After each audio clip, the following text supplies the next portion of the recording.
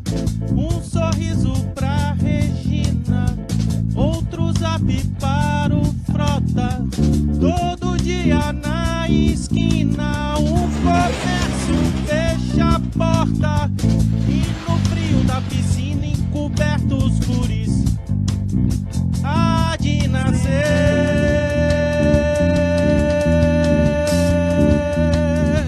uma nação de zumbis. Toma aqui sua cloroquina na mamadeira de piroca.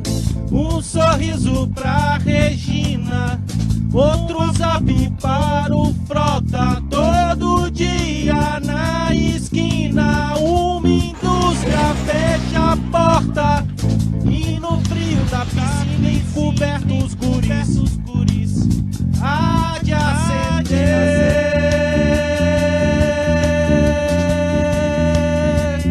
lampiões confusos. A gente está indo para o bloco 2, e esse bloco nós estamos colocando como as manobras privatizantes de entregas de campos do pré-sal, IPOs e joint ventures ao enfraquecimento e completa privatização.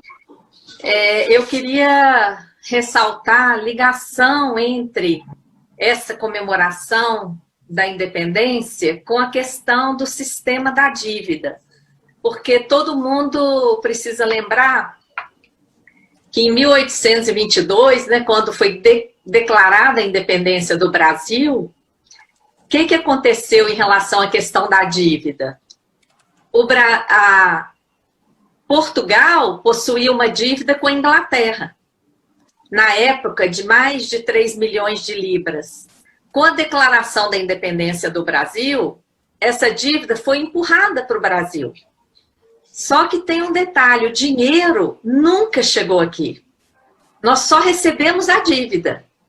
Passamos a dever um dinheiro que a gente nunca recebeu. Atualmente, né, a Auditoria Cidadã completou 20 anos de luta, agora, nessa Semana da Pátria.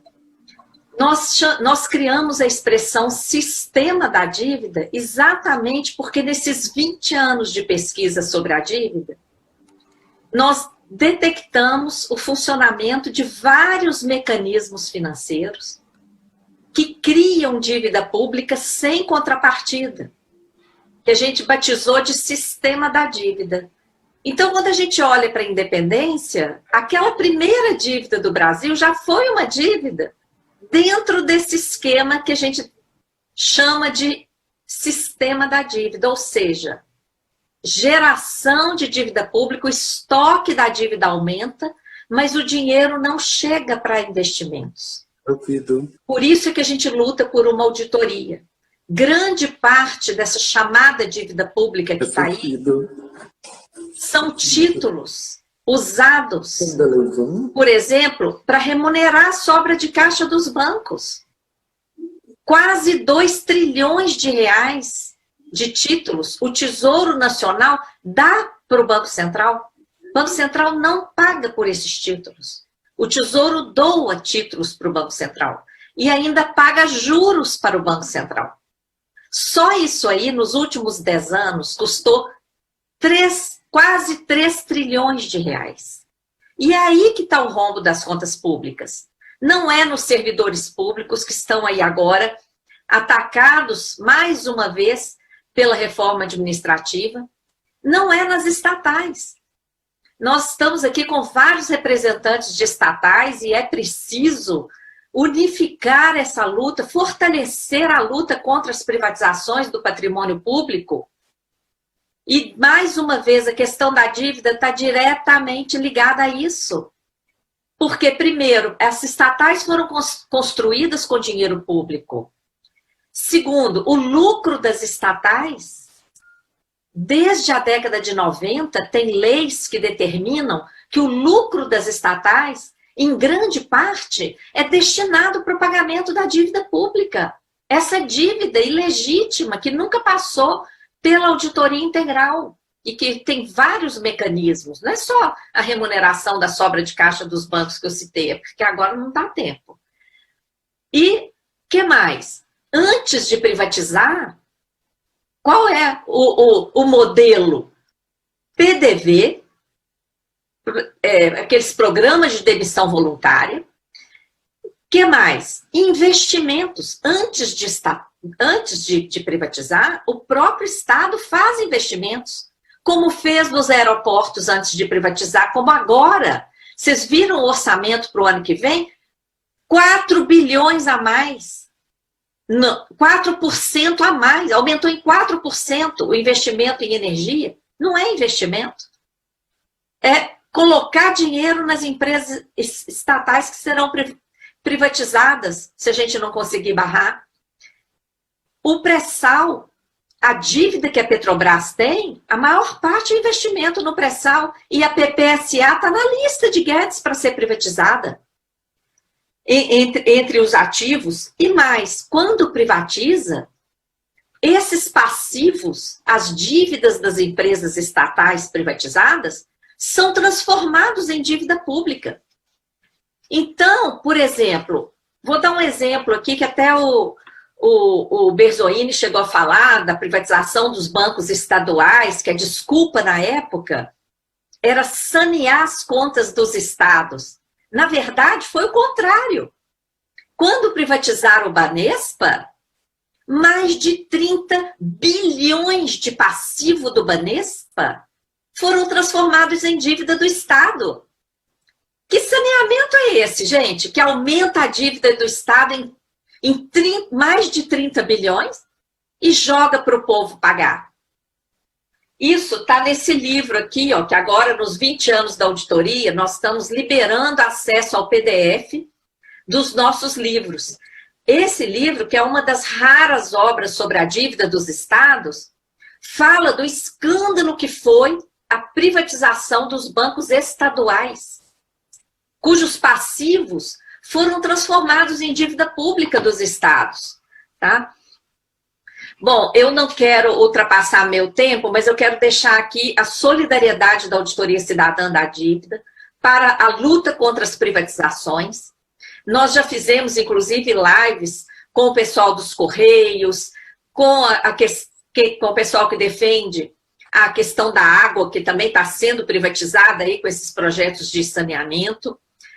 Fizemos com o Felipe Coutinho, da EPET, sobre a questão da Petrobras. Vamos fazer com os eletricitários, com os bancários, com todos os setores, porque nós estamos com a campanha É Hora de Virar o Jogo. Essa campanha tem um grande potencial de unificação das lutas, porque entidades de vários setores de serviço público, de estatais, de movimentos sociais que estão apoiando essa campanha, vão atuar conjuntamente com essas bandeiras colocadas pela campanha. Essa campanha tem o objetivo de mostrar que todos esses ataques, privatizações, contra-reformas, a emenda do teto, a independência do Banco Central, todo esse arroxo com o desmonte do Estado brasileiro para privilegiar o sistema da dívida, tudo isso faz parte de um tabuleiro só. E se nós continuarmos lutando separadamente, nós vamos continuar perdendo esse jogo. Então é preciso ter essa visão conjunta, é uma campanha popular.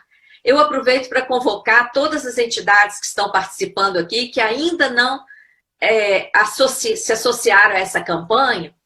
Todas as semanas nós estamos com uma ação conjunta para pressionar autoridades, convocar a sociedade para várias ações. Por exemplo, semana passada foi enviar carta aos ministros do Supremo para barrar o golpe de trilhões que foi aprovado com a emenda 106.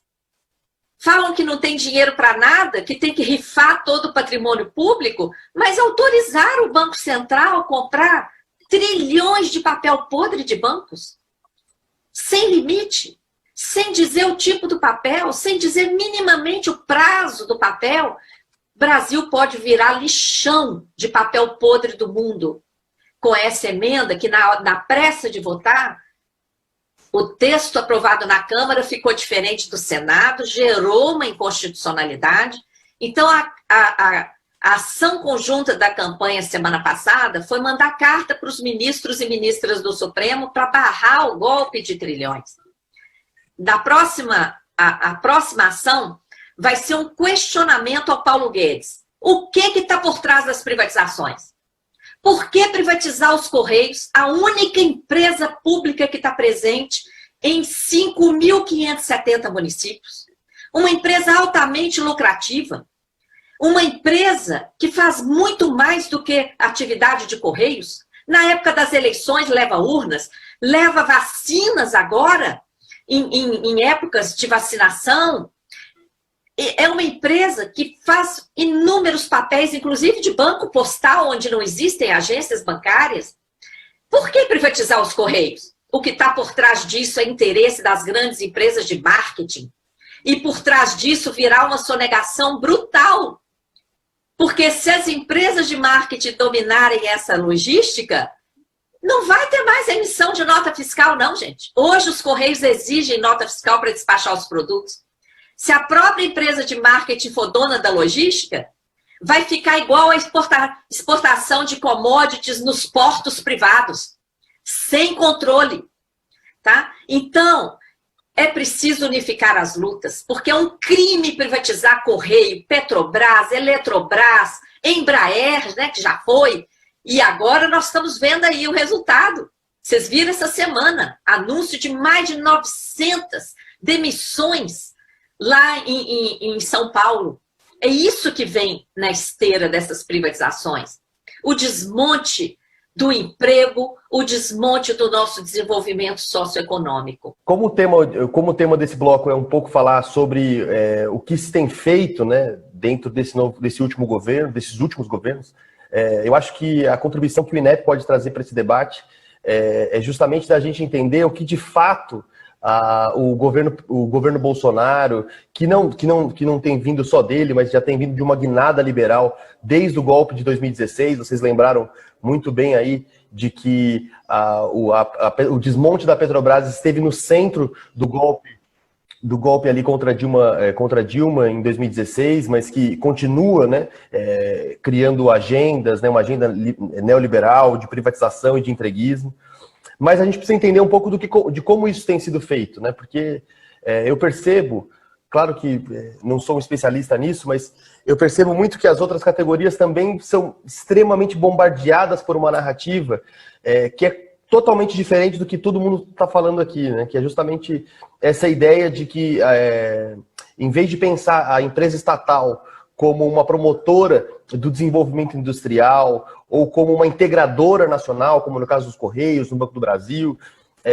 Em vez de se pensar as empresas estatais desse jeito, o que a gente vê na grande mídia, a gente vê, inclusive nos próprios membros do governo hoje, é criar essa ideia de que a empresa estatal ela é um sinônimo de corrupção e de ineficiência.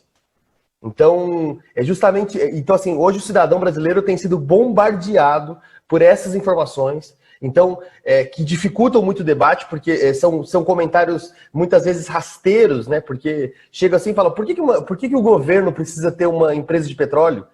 Se ele só precisa cuidar dos pobres e da educação e saúde, por que vai precisar de ter uma empresa de energia? Ou por que vai precisar ter um correio, né?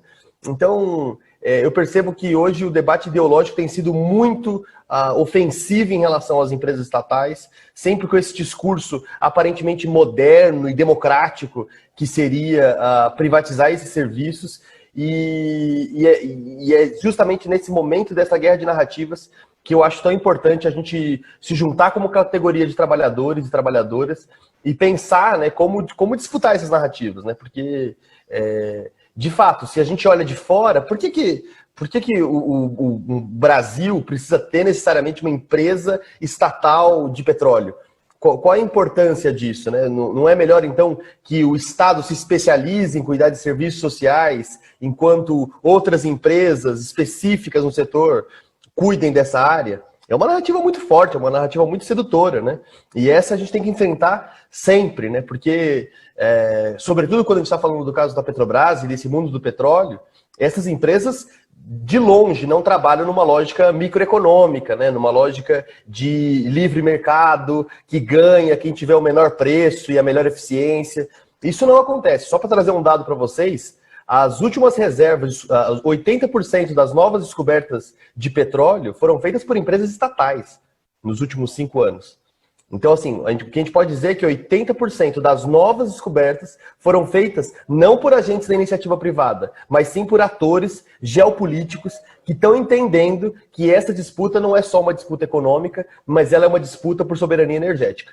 Então, é importante a gente lembrar isso, porque quando a gente fala de soberania, às vezes a gente perde de vista o que é ser um país soberano, né? Então, o que é hoje, do ponto de vista, se a gente pode fazer um esquema, né, para dizer o que é soberania, a gente pode dizer que uma soberania nacional, ela está baseada num tripé, né? A gente costuma falar isso no INEP, de que baseia-se num tripé que está assentado numa soberania financeira. Então, o Brasil tem uma autonomia em relação às suas moedas, uma soberania de armas, ou seja, a sua autonomia no cenário geopolítico, como ator relevante, militar, mas também com uma soberania energética, ou seja, entendendo energético do sentido mais amplo possível, né? Soberania alimentar, porque, afinal, quando a gente pensa no petróleo, o petróleo não é só a gasolina, né? O petróleo é também o fertilizante, então, que vai trazer, então, alimento na agricultura, é o plástico, é a energia que a gente liga em casa.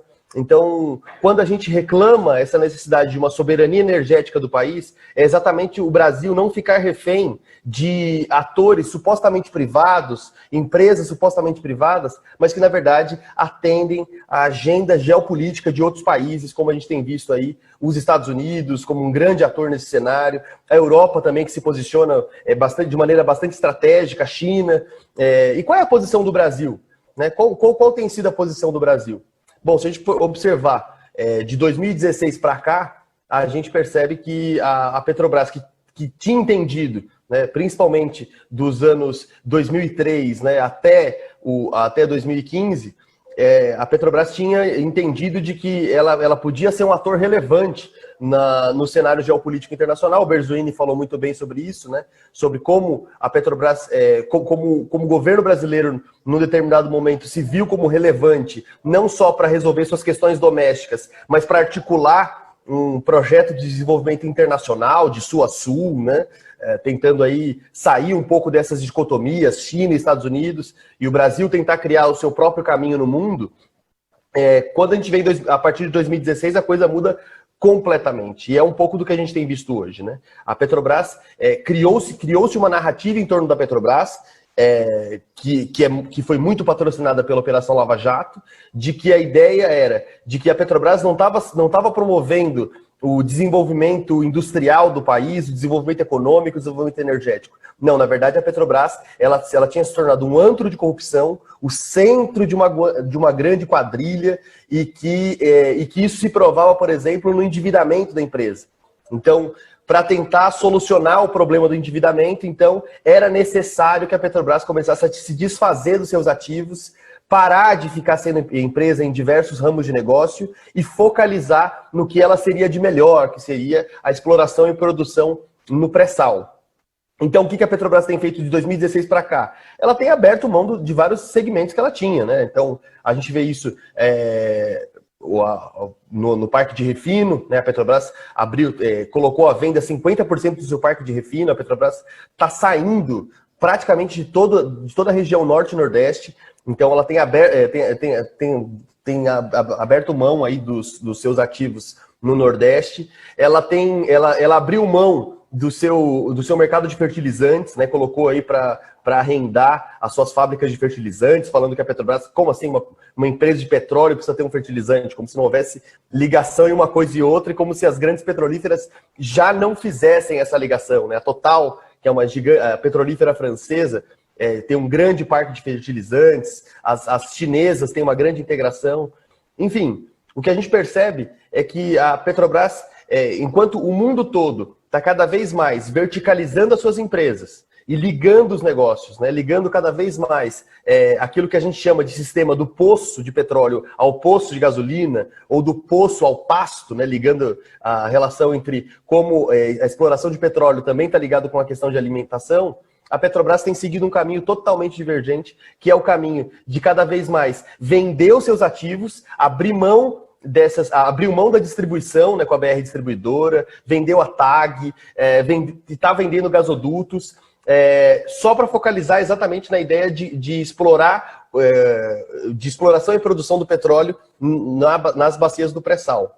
O que, do ponto de vista da narrativa, parece até louvável, né? A Petrobras está se especializando naquilo que ela faz de melhor. Mas a verdade é o seguinte, o que a gente tem visto hoje, e eu acho que a pandemia trouxe muito mais essa clareza, é de que quanto mais uma empresa de petróleo se especializa em uma área, em um determinado setor, ela se torna muito mais vulnerável a esse segmento. Então, o que acontece no mundo do petróleo? O barril de petróleo muda o preço de minuto a minuto. E a gente viu aí no começo da pandemia como o preço chegou até a valores negativos, né? Os contratos chegaram a valores negativos. As pessoas não queriam ter barril de petróleo, porque não tinham onde estocar. Então o preço desabou. O que salvou a Petrobras nesses trimestres foi justamente o seu parque de refino, que é o momento então que você transforma o barril de petróleo em combustível. E aí, quando a Petrobras muda o petróleo em combustível, ela vende a preço que ela quer. E isso, então, ela internaliza o prejuízo e ela consegue equilibrar as suas finanças. Então, se ela perde de um lado com a produção, ela ganha no refino. Então, ou seja, a ideia de que a Petrobras está saindo desses outros setores porque ela vai se especializar numa empresa, num segmento, ele é falso. Ele é falso no sentido de que não significa que a empresa vai melhorar, e sim que a empresa só vai encolher. E de que não necessariamente você ter novas refinarias, de novas empresas, isso não vai significar, como o Paulo Guedes tem falado, que vai ser um choque de combustível barato, um choque de energia barata, porque se você tiver vários parques de refino de várias petrolíferas, você vai ter empresas competindo pelo mercado interno e isso vai abaixar o preço.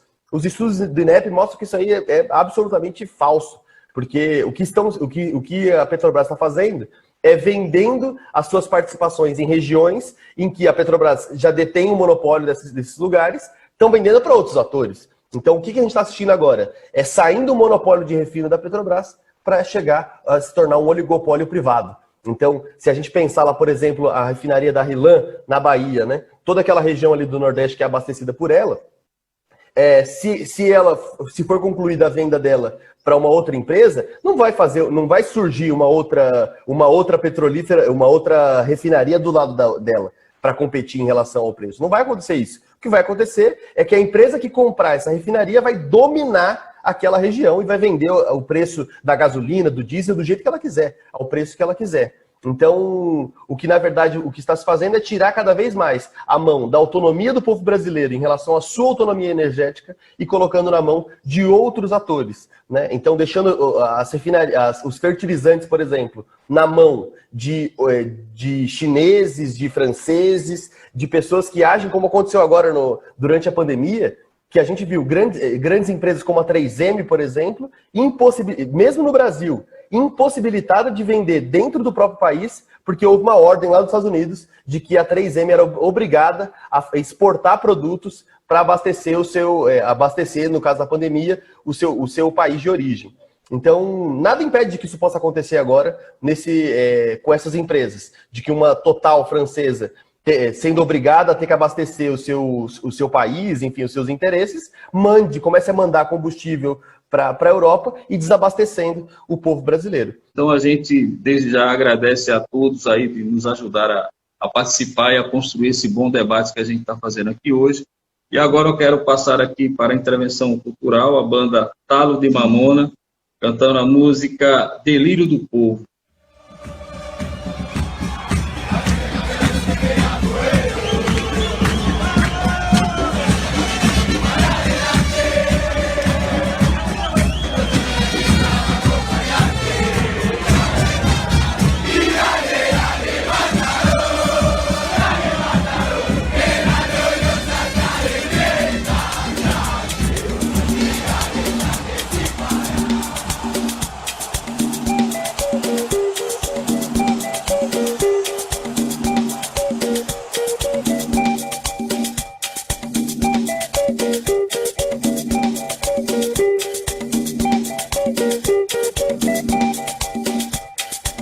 Quanto vale a vida, a água, sua força de trabalho? Tantas crenças, cruz e creio, armadilha sem diabo. Esse medo eu já não tenho, disfarçando teu argumento. O que eu quero então, o que eu quero então?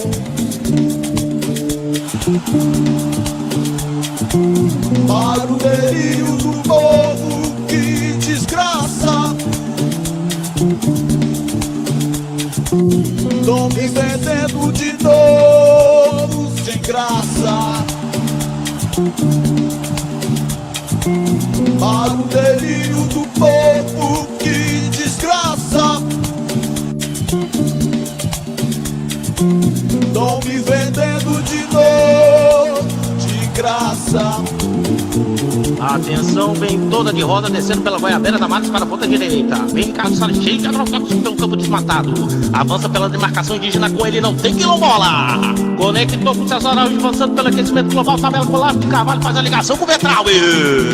Moró aparece por trás da marcação, tabelando com o Heleno, neutralizando a democracia. Aparece Bolsonaro sozinho no meio da área para finalizar com a Embraer. Vai chutar, caiu sozinho. Não é possível. Pela base de Alcântara, a terra.